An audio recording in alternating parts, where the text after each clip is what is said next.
Simon & Schuster Audio and Grove Atlantic present Victory 45.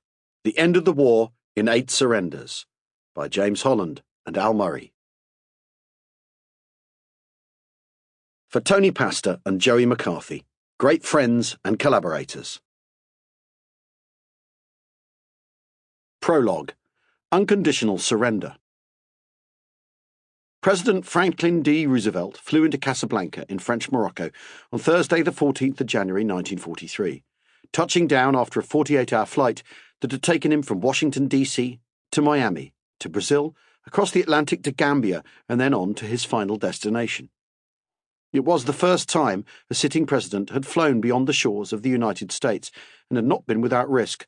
Flying could be a dangerous business even when there were no marauding enemy planes about, but was even more arduous for Roosevelt, crippled as he was with polio-stricken legs. Nonetheless, he had been thrilled by the journey.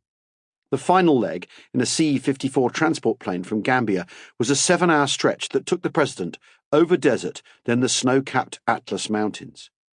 Then we suddenly came on the fertile fields of North Africa, noted Harry Hopkins, his closest friend and adviser, looking like the Garden of Eden should look, and probably doesn't. Camels, olive groves, oranges, wheat fields, no cows, rain, miles of black earth. The president missed nothing.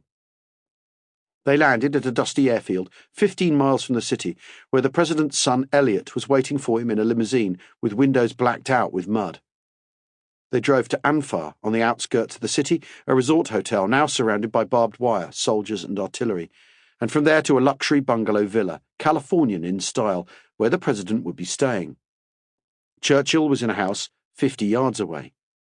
That night the president held a dinner at which the Joint Chiefs of Staff, the most senior military men of both countries, were invited. Much good talk of war, noted Harry Hopkins, and families and the French.